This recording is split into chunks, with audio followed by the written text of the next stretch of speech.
화요일 새벽 예배를 하나님 앞에 올려드리겠습니다. 마태복음 21장 1절에서 11절까지의 말씀입니다. 그들이 예루살렘에 가까이 가서 감람산 벳바게에 이르렀을 때에 예수께서 두 제자를 보내시며 이르시되 너희는 맞은편 마을로 가라. 그리하면 곧 매인 나귀와 나귀 새끼가 함께 있는 것을 보리니 풀어 내게로 끌고 오라. 만일 누가 무슨 말을 하거든 주가 쓰시겠다 하라. 그리하면 즉시 보내리라 하시니 이는 선지자를 통하여 하신 말씀을 이루려 하심이라. 일렀으되 시온 딸에게 이르기를 내 왕이 내게 임하나니 그는 겸손하여 나귀 곧 몽에 매는 짐승의 새끼를 탔도다 하라 하였느니라. 제자들이 가서 예수께서 명하신 대로 하여 나귀와 나귀 새끼를 끌고 와서 자기들의 겉옷을 그 위에 얹음에 예수께서 그 위에 타시니 무리의 대다수는 그들의 겉옷을 길에 펴고 다른 이들은 나뭇가지를 베어 길에 펴고 앞에서 가고 뒤에서 따르는 무리가 소리 높여 이르되 호산나 다윗의 자손이여 찬송하리로다. 주의 이름으로 오시는 이여 가장 높은 곳에서 호산나 하더라. 예수께서 예루살렘에 들어가시니 온 성이 소동하여 이르되 이는 누구냐 하거늘 무리가 이르되 갈릴리 나사렛에서 나온 선지자 예수라 하니라. 아멘. 예수님의 공생의 사역은 이제 막바지에 이르게 됩니다. 예루살렘 입성과 함께 마지막 격동의 한 주간이 남아있을 뿐이었습니다. 예수님은 갈릴리 사역에서의 사역을 다 마치시고 요단강을 건너 여리고를 통해 예루살렘으로 올라가십니다. 갈릴리에서부터 예수님을 따르던 무리가 유월절 순례객들과 합류하면서 예루살렘으로 가는 길은 그야말로 인산인해를 이루었습니다. 예수님과 제자들은 드디어 예루살렘에 이르렀고 그 바깥 경계인 감람산 근처의 벳바게에 당도합니다. 거기서 예수님은 두 제자에게 특별한 명령을 내리십니다. 맞은편 마을로 가면 매인 나귀와 나귀 새끼를 발견하게 될 텐데 풀어서 끌고 오라는 것이었습니다. 몇 가지 이유로 두 제자는 예수님의 명령을 이상하게 여겼을 것입니다. 먼저 나귀는 짐과 사람을 운반하는 가축인데 왜 그것이 지금 필요한지, 또 하나는 지금까지 먼 거리를 도보로 이동해 오신 예수님이 목적지를 코앞에 두고 나귀로 이동하실 것은 아닐 거라고 생각했기 때문입니다. 또 하나는 더욱이 순례길은 도보로 이동을 해야 한다는 전통을 예수님께서 모르실 리 없었기 때문에 이 명령을 이상하게 여겼을 것입니다. 이처럼 제자들은 예수님의 의도를 명확히 이해하지 못했지만 예수님 자신은 누구보다 그 상황을 주도적으로 또 명확하게 이끌어가고 계십니다. 그것이 3절에 나타나 있습니다. 오늘 말씀 3절을 보시면 만일 누가 무슨 말을 하거든 주가 쓰시겠다 하라. 그리하면 즉시 보내리라 하시니 예수님께서는 제자들을 보내시며 주가 쓰시겠다 하라 라고 말씀을 하십니다. 주어가 예수님입니다. 이는 한 주간의 예루살렘 사역의 그 시작의 그 주인이 예수님임을 우리에게 알려주시면서 철저히 그 모든 사역이 예수님의 계획과 주도 아래 모든 일이 이루어질 것임을 암시해주는 말씀인 것입니다. 이제 묶였던 끈이 한 번에 풀어지는 것처럼 이 본문에는 구약의 예언을 성취하는 메시아로서의 예수님이 여과 없이 확실하게 부각되어 나타납니다. 또한 여기서 주라고 하는 말은 1차적으로는 그 동물들의 주인을 의미합니다. 마태는 이를 영적인 의미로 사용을 하는데 예수님의 신적인 권위는 모든 사람의 재산을 언제든지 소유할 수 있는 실제적인 힘이 있다는 것입니다. 왜냐하면 그분께서는 만물의 주인이시기 때문입니다. 우리는 만물의 주인이신 예수님의 다스림 안에 살아가는 존재들입니다. 우리는 대한민국 헌법 아래 살아가는 민주주의 국가의 국민이지만 영적으로는 예수 그리스도의 통치 아래 살아가는 천국 백성들입니다. 헌법을 준수하며 살아가지만 나의 진정한 삶의 주인이며 통치자이신 왕은 오직 예수 그리스도이심을 기억하시기를 바랍니다. 예수님의 예루살렘 입성은 왕의 대관식을 연상케 합니다. 열왕기상 1장을 보면 솔로몬 왕의 대관식 장면이 등장하고 있습니다. 다윗은 자기의 나귀를 주고 솔로몬을 태우라고 명합니다. 솔로몬은 기드론 시냇가로 내려가서 왕으로 인정받은 후 다윗성으로 나귀를 타고 올라가 왕위를 물려받게 됩니다. 이때 많은 백성이 환호성을 지르며 축복을 하죠. 솔로몬이 나귀를 타고 왕의 대관식을 위해서 다윗성으로 올라간 것처럼 예수님께서도 왕으로서의 대관식을 나귀를 타고 올라가시며 거행하고 계신 것입니다. 제자들은 나귀의 쓰임새를 몰랐으나 예수님은 나귀를 타고 예루살렘에 입성하심으로써 왕의 대관식을 알리시고 계신 것입니다. 마태는 예수님께서 나귀를 타시는 것을 스가랴 9장 9절의 성취로 봅니다. 시온에 따라 크게 기뻐할지어다. 예루살렘에 따라 즐거이 부를지어다. 보라, 내 왕이 내게 임하시나니 그는 공의로우시며 구원을 베푸시며 겸손하여서 나귀를 타시나니 나귀의 작은 것 곧 나귀 새끼니라. 또한 이 부분은 이사야서 62장 11절과 12절과도 연관이 있습니다. 여호와께서 땅끝까지 선포하시되 너희는 딸 시온에게 이르라. 보라, 내 구원이 이르렀느니라. 보라, 상급이 그에게 있고 보응이 그 앞에 있느니라 하셨느니라. 사람들이 너를 일컬어 거룩한 백성이라.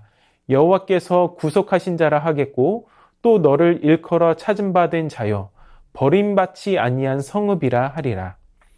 이 두 본문 모두 이스라엘의 회복과 구원에 대해서 예언하고 있습니다.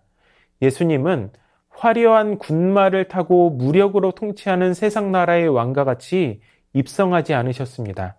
나귀를 타고 겸손과 섬김으로 통치하시는 평화의 왕으로 입성하십니다.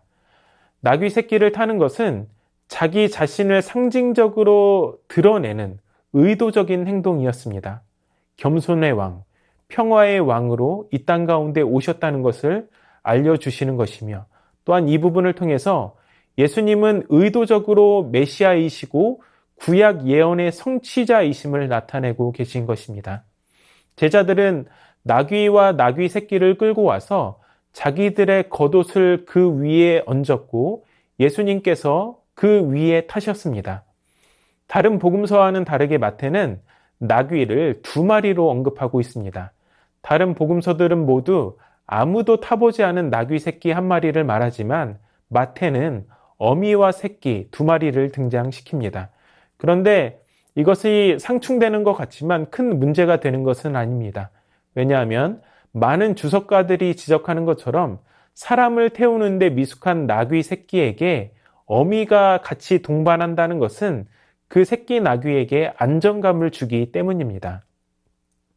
다만 마태는 그것을 좀 더 자세하게 기술했고 다른 복음서의 저자는 생략하고 나귀 새끼 1마리만을 기록한 것이죠. 예수님께서 나귀를 타고 예루살렘에 입성하시자 무리의 대다수는 그들의 겉옷을 길에 펴서 나귀가 그것을 밟고 지나가도록 합니다. 팔레스타인에서 겉옷은 그 사람의 전 재산입니다. 대부분 한 벌로 살아가기 때문에 겉옷을 보면 그 옷이 누구의 옷인지 금세 알아볼 수 있었습니다. 전 재산이자 자신을 나타내는 정체성과 같은 옷을 깔았다는 것은 당신을 나의 왕으로 모시겠다라고 하는 뜻입니다. 제자들과 많은 사람들이 자신의 겉옷을 깔아 헤롯이 아니라 예수님만이 자신의 왕임을 고백하고 있는 것입니다. 사랑하는 여러분, 예수님만을 왕으로 고백하실 수 있기를 바랍니다. 수많은 군중들은 정치적인 메시아로서 예수님을 환영했지만 우리는 겸손의 왕이요 유일한 구원자로 오신 예수님을 오직 나의 왕으로 고백할 수 있어야 합니다. 자신의 전부를 왕 앞에 깔았던 것처럼 내 삶의 전부를 예수님 앞에 내려놓고 그분의 통치에 기대어 살아갈 수 있는 하나님의 자녀가 되시기를 축복합니다. 또 다른 무리는 종려가지를 베어 길에 펴고 소리 높여 외쳤습니다. 호산나 다윗의 자손이여 찬송하리로다 주의 이름으로 오시는 이요 가장 높은 곳에서 호산나 하더라. 이 외침은 구원자를 고대하던 순례객들이 해마다 예루살렘 성전에 오르며 외쳤던 노래입니다. 시편 118편 25절을 보시면 여호와여 구하옵나니 이제 구원하소서. 여호와여 우리가 구하옵나니 이제 형통하게 하소서. 이제 구원하소서. 로마의 압제 가운데 해마다 드려지는 순례자들의 노래에는 메시아를 향한 열망이 녹아 있었습니다. 특히 주의 이름으로 오시는 이라고 하는 표현은 로마의 압제에서 자유와 해방을 주고 신적 축복을 가져오는 정복자의 이미지가 서려 있습니다. 갈릴리에서부터 예수님을 따랐던 군중과 예루살렘을 찾았던 수많은 순례자들은 예수님을 향하여 우리를 구원하소서라고 외쳤습니다. 그들은 로마의 압제로부터 자신들을 구원할 정치적인 메시아로 예수님을 이해했습니다. 그러나 예수님은 남의 피 흘리는 칼과 무기의 혁명이 아니라 자기 피를 흘리는 사랑의 혁명으로 새 나라를 이루십니다. 이러한 예수님의 입성을 바라보는 무리의 반응은 결코 호의적이지만은 않았습니다. 10절과 11절은 예수님께서 예루살렘에 들어갔을 때 온 성이 소동하였다라고 말씀하고 있습니다. 마치 아기 예수께 경배하러 왔던 동방박사들이 예루살렘에 왔을 때 헤롯과 온 예루살렘이 소동했던 것처럼 말입니다.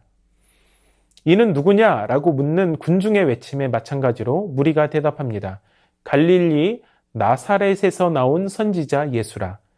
갈릴리 나사렛이라는 촌동네에서 온 선지자라고 하는 대답은 진정 그분을 선지자로 보는 환영의 고백이 아니라 의심 가득한 눈초리에서 나온 해답이었습니다. 이렇게 예수님을 다윗의 자손으로 고백하고 찬양한 무리와 의심의 눈초리로 지켜본 무리도 있었습니다. 영광스러운 예루살렘 입성은 일주일 뒤 예수님을 십자가에 못 박으라는 폭도들의 외침으로 변하게 됩니다. 오늘날 예수 그리스도가 전파되는 곳에도 이런 두 가지 반응이 나타나게 됩니다. 예수님을 환영하고 맞이하는 사람들도 있지만 그분을 믿지 않고 배척하고 조롱하는 사람들도 있습니다. 온 우주 만물의 주인이시며 통치자이신 예수님은 우리를 구원하시기 위해 가장 낮은 곳으로 겸손하게 오셨습니다. 그리고 죽기까지 복종하셔서 십자가에 죽으셨습니다. 우리는 이 겸손의 왕을 진정한 구원자여 삶의 주인이라고 고백합니다. 사랑하는 여러분, 소망 없는 삶에 찾아오신 예수님께 감사하며 그분께 삶의 전부를 드리실 수 있기를 바랍니다. 또한 예수님을 향한 의심과 적대의 눈초리로 바라보는 사람들을 향해서 복음을 들고 담대하게 나아가실 수 있기를 바랍니다. 그래서 저와 여러분을 통해서 예수 그리스도가 선포되고 이것을 통해 주님의 나라가 확장되는 역사가 이루어져 가기를 주님의 이름으로 축원합니다. 말씀을 기억하며 다 함께 기도하도록 하겠습니다. 온 우주의 주인이신 예수님을 인정하며 그분의 때와 일하심을 신뢰하게 하여 주시옵소서. 내 삶의 전부를 예수님 앞에 내려놓고 그분의 다스림에 기대어 살아가게 하여 주시옵소서.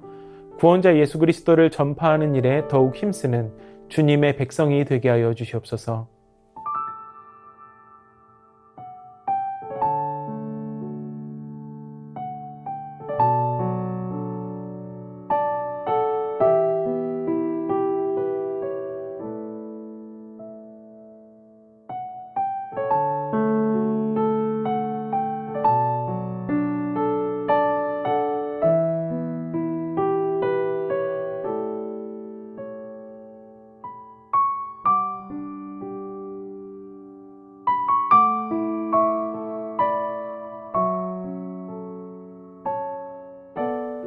나라와 열방을 위해서 기도합니다.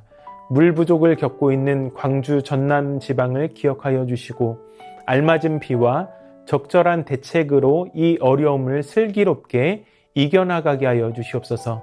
전쟁, 기근, 지진, 이상기후로 고통받고 있는 열방을 돌아보시고 무고한 시민이 희생당하는 일이 생기지 않도록 보호하여 주시옵소서. 무장 세력의 테러와 군부 쿠데타로 불안 가운데 있는 아프리카 부르키나파소 공화국이 속히 안정을 되찾아 피폐해진 국민의 삶이 개선될 수 있도록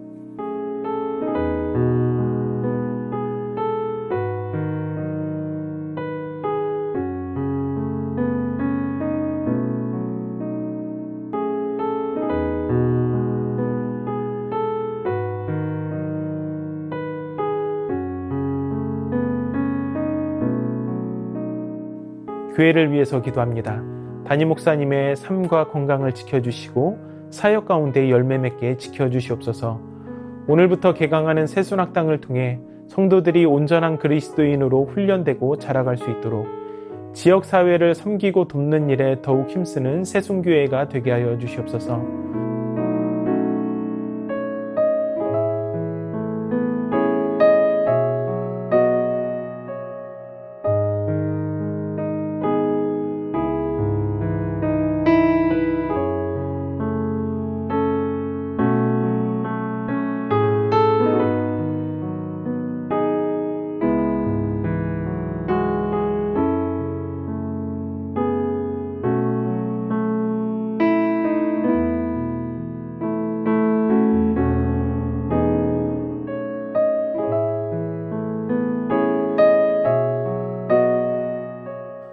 선교사님들과 환우들을 위해서 기도합니다. 탄자니아 조병훈, 허선옥 선교사님을 위해 기도하실 때 학교 아이들이 믿음 안에서 건강히 잘 자라갈 수 있도록 6, 7학년 교실이 잘 마무리될 수 있도록 또 22일부터 시작되는 라마단 기간에 역 라마단 중보기도로 인해 많은 모슬렘들이 주님 앞으로 나아올 수 있도록 27일부터 31일까지 ISOM 스쿨 가운데 주님의 은혜가 넘칠 수 있도록 우기철에 적당한 비를 주시고 전도 장비를 정비 중인데 필요들을 채워주시도록 차영미 권사님, 이기범 집사님, 강동엽 어린이, 권호순 권사님, 이민환 권사님, 신혜남 권사님, 추명호 성도님, 추승민 형제님, 이춘실 집사님, 김인혜 집사님, 최옥기 성도님, 이길태 집사님, 김찬준 집사님, 김영자 권사님, 정순근 권사님, 김봉남 권사님, 김광순 권사님, 박문천 집사님, 노성빈 형제,